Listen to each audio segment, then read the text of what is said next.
بعد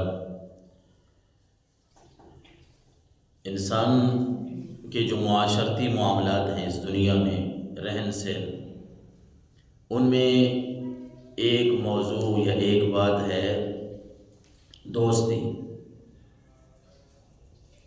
ہمسائے، پڑوسی، اچھے دوست، اس بارے میں قرآن مجید فرقان حمید نے ارشاد فرمایا، الاخلاء یومئذ بعضهم لبعض عدو للمتقین۔ یہ سورہ زخرف ہے، اس کی آیت نمبر 67۔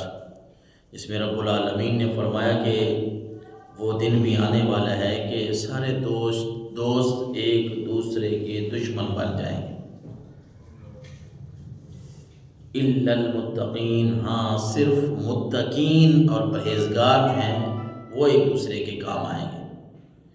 وہ دوست جو متقی ہوگا، پرہیزگار ہوگا، وہ دوسرے دوست کے کام آئے گا۔ سوائے متقین کے، سوائے نیک لوگوں کے، باقی جتنی بھی دوستیاں ہیں، اللہ کا قرآن کہہ رہا ہے کہ اگر وہ دوستیاں اللہ اور اس کے رسول کے مخالف ہیں تو پھر یاد رکھیں کہ یہ دوستیاں انسان کو قیامت والے دن دشمنیوں میں بدل جانی ہیں۔ پھر وہ جن کو انسان بڑا دوست سمجھتا ہے، وہ قیامت والے دن ہی کہہ دے گا کہ یا اللہ میرا تو اس سے کوئی تعلق ہی نہیں تھا۔ جس طرح قرآن میں کافروں کی بات آتی ہے کہ اللہ ان سے پوچھے گا ہمیں کیوں کفر کیا، بتوں کے پیچھے کیوں لگے رہے؟ وہ کہیں گے کہ یا اللہ میں تو نہیں چاہتا تھا، مجھے یہ لے کے جاتا تھا، اس نے مجھے کہا اور کفر کی باتیں مجھے یہ سکھاتا تھا، بت پرستی مجھے یہ سکھاتا تھا، میں تو تجھے وحدہ لا شریک ہی ماننے والا تھا کہ اس نے میرا بیڑا جو ہے وہ غرق کر دیا۔ لیکن وہ جس بندے پہ الزام ٹھہرا رہا ہوگا نا، جس کو جو قوم کا وڈیرا ہے، بڑا ہے، کچھ بھی ہے، اللہ کا قرآن فرماتا ہے پھر وہ دوسرا بندہ جس پہ اوپر الزام عائد ہو رہا ہے، وہ کہے گا یا اللہ اس کی اپنی عقل نہیں تھی، اس کی اپنی عقل اور اس کا شعور نہیں تھا، میں نے تو اس کو یہ نہیں کہا کہ تو رب کے ساتھ شریک ٹھہرا کسی کو، میں نے تو نہیں کہا کہ بتوں کے سامنے جو اس کی اپنی عقل کہاں تھی؟ تو وہاں بندہ پھنس جائے گا۔ وہ دوست جو یہاں دنیا میں اسے کہتا تھا کہ تو اللہ کو وحدہ لا شریک نہ مان، کیا کرنا ہے ان بتوں کے سامنے جھک، یہ ہمارے وڈیروں کے خدا ہے، ہمارے باپ دادا کے یہ خدا تھے، وہی قیامت والے دن وہ کر جائے گا۔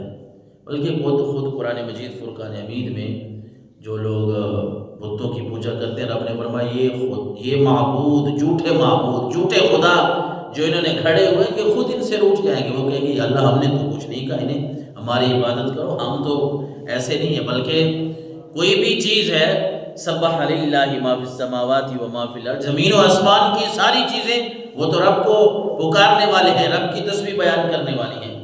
رب نے فرمایا کہ میرے متقین بندے جو ہیں، متقین مجھ سے ڈرنے والے، میرا خوف دل میں رکھنے والے، یہ وہ لوگ ہیں کہ جب میرے پاس بھی آئیں گے تو ان کی دوستیاں اس وقت بھی قائم و دائم ہوگی۔ تو دوستی کے بارے میں میں عرض کرنے لگا تھا کہ آج کے اس جمعے میں ہم اپنی بھی اصلاح کریں، اپنی اولاد کو بھی سمجھائیں یہ باتیں۔ دوستی کس چیز کا نام ہے؟ ایک دوسرے کے ساتھ اگر بیٹھنا ہے، باتیں سننی ہے تو وہ کیسا ہونا چاہیے؟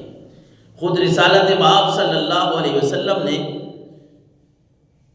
ایک روایت میں فرمایا، حضرت ابو موسیٰ سے یہ روایت ہے مسلم شریف کی 6692 نمبر میں۔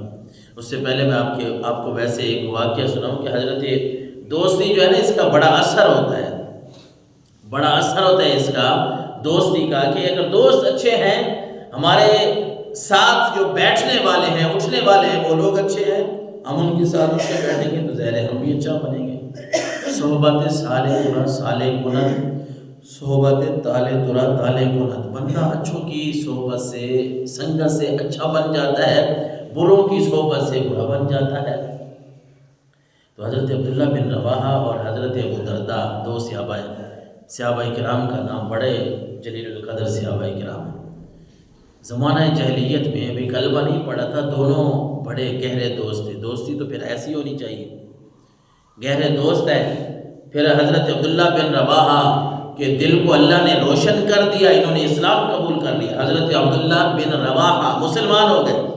جو ہی مسلمان ہوئے تو دل میں خیال آیا کہ یار میں مسلمان ہوں، اور مسلمان وہ بھی میں نے کفر چھوڑ کے اسلام اختیار کیا ہے، اور اللہ کا وعدہ ہے مومنوں سے کہ مجھے جنت ملے، کانت لہم جنات الفردوس نزلا، رب کا وعدہ ہے کہ جو ایمان لائے، اچھے عمل کیے، میرے پاس آئیں گے تو میں ان کو جنت الفردوس بطور مہمانی کے میں ان کو دوں گا، وہ میرے مہمان ہوں گے۔ تو حضرت عبداللہ بن رواحہ کہتے ہیں میرے ذہن میں خیال آیا، عبداللہ تو جنت میں جائے اور تیرا دوست ابو دردہ جنت میں نہ جائے، پھر یہ کون سی دوستی ہوئی، پھر یہ کہاں کی دوستی ہے؟ حضرت عبداللہ بن رواحہ حضرت ابو دردہ کے گھر پہنچ گئے۔ گھر پوچھا بھائی ابو دردہ کدھر ہے؟ گھر والی نے بتایا وہ تو کہیں کام گئے ہوئے ہیں۔ ان کے گھر کوئی بت پڑا تھا لکڑی کا یا پتھر کا، حضرت عبداللہ نے اٹھایا توڑ دیا، اس کے گھر جا کے پیغام دے کے آئے کہ ابو دردہ کو بتانا کہ جب واپس آئے تو مجھے ملے گا۔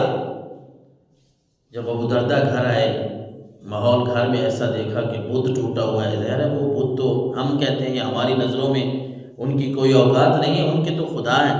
تو وہ بڑا غصے ہوا۔ ابو دردہ نے کہا اپنی گھر والی کو کس نے یہ کام کیا ہے؟ انہوں نے کہا اور تو کوئی نہیں، وہ تیرا دوست ہی آیا تھا عبداللہ، وہ یہ کر کے گیا ہے۔ ابو دردہ کو پھر اپنا پیغام بھی سنایا کہ آپ کو تو عبداللہ بلا رہے ہیں۔ حضرت عبداللہ کے پاس پہنچے، حضرت عبداللہ نے ان کو دعوت توحید دی۔ عبداللہ بن رواحہ نے کہا بھائی دیکھ ابو دردہ، سنگت وہ دوستی اپنی جگہ پہ، لیکن میں تجھے یہ رب کا حکم سنانا چاہتا ہوں کہ سچا مذہب اگر ہے تو وہ اسلام ہے۔ ان باتوں کو چھوڑ دے، بتوں کے سامنے تو کیوں جھکتا ہے؟ میں نے چھوڑ دیا ہے، میں نے کلمہ پڑھ لیا ہے، میں توحید کا قائل بن چکا ہوں۔ میں تجھے بھی کہتا ہوں تو میرا دوست ہے نا، میرا جگری دوست ہے، گہرا دوست ہے، تو میں نہیں چاہتا کہ میں جنت میں چلا جاؤں اور تو دوزخ میں جائے، تو دوزخ میں سڑے۔ میرا دماغ، میرا عقل اس طرح کام نہیں کرتا۔ میں یہ چاہتا ہوں کہ اگر مجھے جنت نصیب ہو تو دنیا میں جو میرا گہرا دوست ہے تو وہ بھی جنت میں بھی میرے ساتھ ساتھ ہو۔ اس لیے میں تجھے اللہ کی توحید کی دعوت دیتا ہوں، اسے سمجھانے کی کوشش کی۔ اور جب دوستی اخلاص والی ہو نا، مخلص پن ہو دوستی میں، تو ہر بندہ اس کو سمجھتا ہے کہ پھر اس کا نتیجہ بھی کوئی نہ کوئی تو ضرور نکلتا ہے۔